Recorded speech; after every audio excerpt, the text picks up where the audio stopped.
The Siege of Paris, 1870-71. When civilization devoured itself. The wealthy Parisian socialite carefully adjusted her silk gloves as she examined the menu at Café Voisin, one of the city's most prestigious restaurants.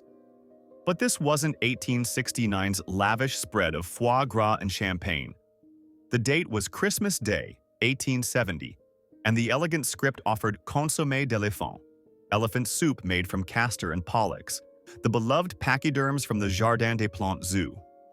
As she lifted the spoon to her lips, she embodied a terrifying truth. When modern warfare met an ancient siege tactic, even the crown jewel of European civilization could be reduced to cannibalism in a matter of months. The Siege of Paris wasn't just another military campaign. It was the moment warfare evolved from Napoleonic grandeur into something far more sinister and total. What began as Prussia's calculated squeeze on the French capital became a laboratory for the horrors of modern conflict, where starvation was weaponized with industrial precision and civilian suffering became a strategic objective. September 19, 1870.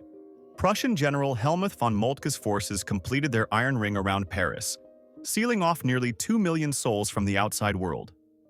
Unlike medieval sieges that might last weeks, this was different. The Prussians possessed modern artillery that could shell the city from unprecedented distances, while their extensive railway network ensured steady supplies for the besiegers.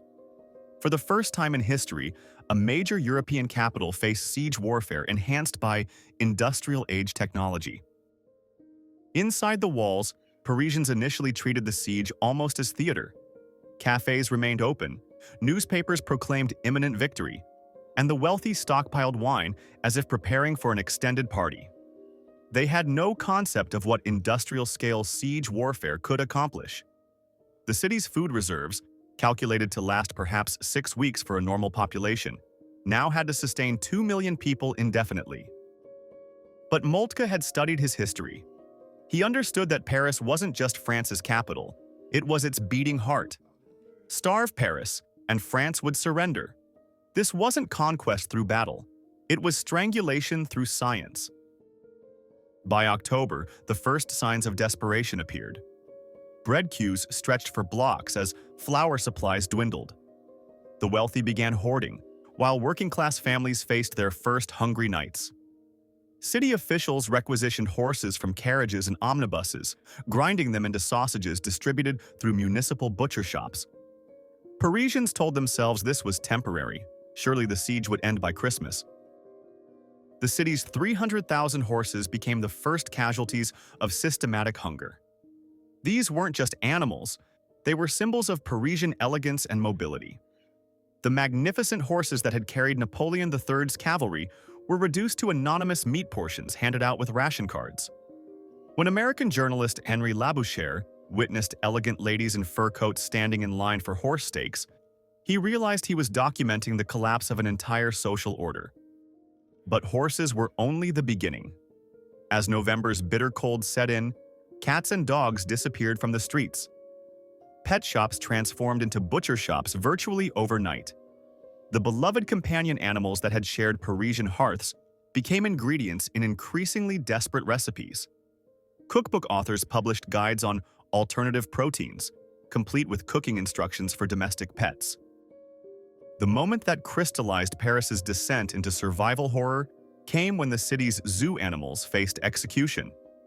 The Jardin des Plantes, symbol of Enlightenment scientific achievement, became an abattoir. Castor and Pollux, the zoo's elephants who had delighted children for years, were shot and butchered. Their meat sold for astronomical prices, 40 francs per pound when a worker's daily wage was 3 francs. Restaurant menus became documents of societal breakdown. The famous Café Voisin served dishes made from wolves, bears, and antelopes. Kangaroo stew appeared alongside roasted camel. These weren't exotic delicacies, but desperate improvisations. Each meal represented another step away from civilization and toward pure survival. Yet perhaps the most haunting aspect was how Parisians maintained the pretense of normalcy, even while devouring zoo animals. Restaurants still used fine china and crystal glasses. Waiters still wore formal attire. The wealthy still dressed for dinner. dinner that might consist of wolf steaks and elephant trunk soup. This desperate maintenance of social rituals while engaging in taboo consumption revealed something profound about human psychology under extreme duress. By December 1870, rats had become a legitimate food source with their own market economy. Street vendors sold rats like other merchants sold vegetables, complete with haggling over quality and price. A plump rat cost more than many families spent on bread in peacetime. Children who had once feared rats now hunted them through cellars and sewers, armed with clubs and nets. The rat trade created its own grotesque social hierarchy. Rat merchants developed reputations for quality. Some specialized in sewer rats, considered inferior, while others dealt in cellar rats from wealthy neighborhoods, supposedly better fed and therefore more desirable. Cooking guides emerged explaining how to prepare rodent meat, complete with recipes for rat pie and roasted rodent with herbs. Edouard Manet, the famous painter, wrote to his wife about dining on rat, describing it as quite acceptable when properly prepared. When one of Europe's leading artists casually discusses rat consumption as a dinner option, the magnitude of civilizational breakdown becomes clear. The Prussians understood they weren't just starving bodies, they were breaking minds. Beginning in January 1871, they commenced systematic bombardment of civilian areas using new long-range artillery. Unlike previous sieges where walls were targeted, this was deliberate terrorism designed to shatter morale. Shells fell on hospitals, schools, and residential neighborhoods with scientific precision. The combination of starvation and bombardment created a psychological weapon more effective than any previous military innovation. Parisians faced a terrible choice: surrender their national pride or watch their children waste away while shells exploded in their courtyards. This wasn't honorable warfare between armies. It was the systematic brutalization of an entire population. Victor Hugo, trapped in the city, wrote of seeing children so emaciated they resembled walking skeletons dressed in rags. The great humanitarian author witnessed mothers trading family heirlooms for scraps of meat of questionable origin. The siege had transformed one of Europe's most cultured cities into something resembling a medieval charnel house. The numbers tell their own story of modern warfare's evolution. During the 131-day siege, Parisian mortality rates increased by 50%. Approximately 47,000 civilians died, more than many military battles. But these weren't soldiers dying for tactical objectives. They were clerks, seamstresses, children, and elderly citizens who perished because starvation had become a weapon of war. The siege consumed everything: 65,000 horses, 5,000 cats, 200 dogs, most zoo animals, and countless rats. Trees and parks were stripped of bark for brewing into bitter teas. Leather bookbindings were boiled into gelatinous soups. Even sparrows became valuable protein sources, hunted to near extinction within the city walls. Perhaps most telling was the complete reversal of social hierarchies. Aristocrats begged servants for information about finding cats. Wealthy merchants traded jewelry for single rats. The siege had proven that civilization was far thinner than anyone had imagined. Just a few months of hunger separated elegant society from cannibalistic desperation. On January 28, 1871, Paris surrendered. But the siege's impact extended far beyond military defeat. It had demonstrated that modern industrial societies were uniquely vulnerable to total warfare. The same technological advances that created prosperity, concentrated urban populations, complex supply chains, industrial food production, became catastrophic weaknesses when weaponized by determined enemies. The siege established precedents that would haunt the 20th century. It proved that civilian suffering could be systematically orchestrated as military strategy.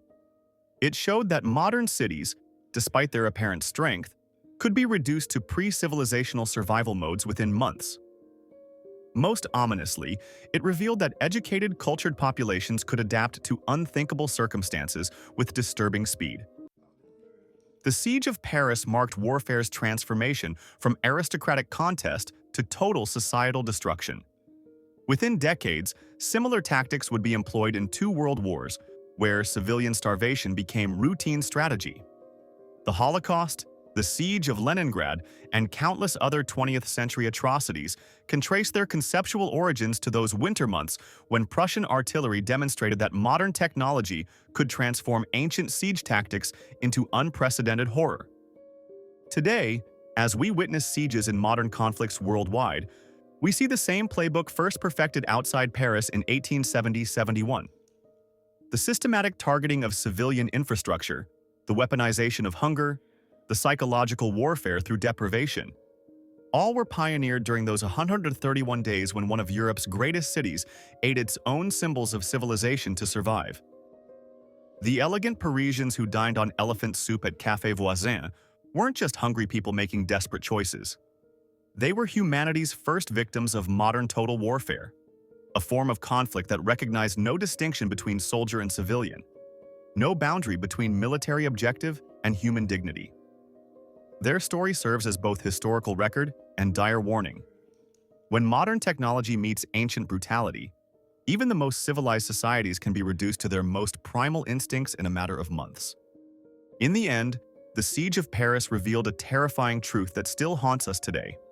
Civilization isn't an achievement we've permanently secured, but a fragile agreement that can dissolve with shocking speed when the machinery of modern warfare turns its full attention to breaking the human spirit.